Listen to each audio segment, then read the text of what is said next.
Netaji indoor স্টেডিয়ামে ময়ূক ঠাকুর চক্রবর্তী আমার আরেক সহকর্মীর কাছে চলে যাব। সুরক্ষার ছবিটা দেখাতে চাইব। কেন্দ্রীয় বাহিনী দেখতে পাচ্ছি একেবারে ঘেরা টোপে নেতাজি ইন্ডোর স্টেডিয়াম। ময়ূক, সুমনদা, সকাল থেকে যে ছবি আমরা দেখছি নেতাজি ইন্ডোর স্টেডিয়ামে বেনজির ছবি। কাউন্টিং এজেন্টদের যেভাবে ভেতরে তারা ঢুকছেন, প্রচুর সময় নিয়ে কেন্দ্রীয় বাহিনীর জওয়ানরা চেক করছেন এবং ত্রিস্তরীয় নিরাপত্তা বলয় বললেও কম বলা হবে, প্রচুর নিরাপত্তা বলয় সেটা পেরিয়ে তারা ভেতরে ঢুকছেন। শশী পাজা শ্যামপুকুর বিধানসভাকে এই নেতাজি ইন্ডোর স্টেডিয়ামে সুমনদা 7টা বিধানসভা কলকাতা উত্তরের কাউন্টিং রয়েছে, তার মধ্যে শশী পাজা কিছুক্ষণ আগে শ্যামপুকুর বিধানসভা কেন্দ্রের তৃণমূল কংগ্রেস প্রার্থী, তিনি যেটা অভিযোগ করলেন যে নথি বিভিন্ন ডকুমেন্টস নিয়ে যে কাউন্টিং এজেন্টরা ভেতরে ঢোকেন সেটাই প্র্যাকটিস, কিন্তু সেই নথি পর্যন্ত ইলেকশন কমিশনের যারা অফিসিয়ালস তারা নিয়ে নিচ্ছেন, নথি নিয়েও ঢুকতে দিচ্ছেন না। কি বলছেন তাপস রায়, মানিকতলা বিধানসভা কেন্দ্রের বিজেপি প্রার্থী তাপস রায়, আমরা কথা বলবো। তাপসদা, কি জন্যে না, আমার কোনো অভিযোগ নেই, ওদের অভিযোগের জবাব দিচ্ছি, তারপরে তুমি প্রশ্ন করো, আমি নিশ্চয়ই যা জিজ্ঞাসা করবো আমি বলবো। তাতে পরে এই নির্বাচনটা ওদের থোঁতা মুখটাকে ভোঁতা করে দিয়েছে, কোনো লাশ নেই, লাশের ওপর ভিক্টরি সিম্বল দেখাতে পারছে না, রক্তপাতহীন।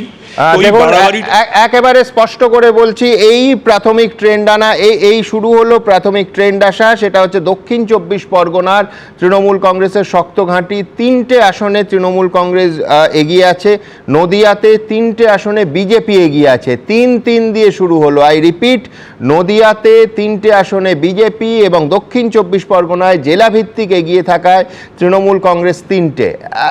এখনো পর্যন্ত একেবারে ফুটবল মাঠের মতো স্কোর যাচ্ছে। আমি দ্রুত একবার নেতাজি ইন্ডোরে চলে যাব তাপস রায়ের কাছে। কি বলছিলেন পুরোটা শুনবো। সমস্ত তৈরি করা অনেক, মমতা, অভিষেক এবং শশীরা সমস্ত করছে, আরও করবে।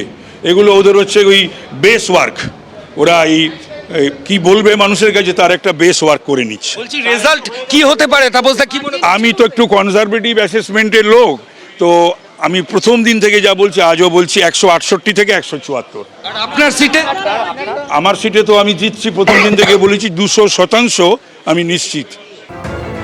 কাউন্টিং এ নির্বাচন কমিশনের কড়া ভূমিকা আপনারা জানেন। মোট 77টি কেন্দ্রে আজকে গণনা হবে। 293টি বিধানসভা আসনের 77 জন পুলিশ অবজারভারকে নিয়োগ করা হয়েছে, যারা সামগ্রিকভাবে আইন শৃঙ্খলা পরিস্থিতির উপরে নজর রাখবেন। তাছাড়াও 165 জন কাউন্টিং অবজারভার মোতায়েন করা হয়েছে, শান্তিপূর্ণভাবে সুশৃঙ্খলভাবে যাতে এই গণনা প্রক্রিয়া সম্পন্ন হয় তারই নজরদারিতে থাকবেন এরা।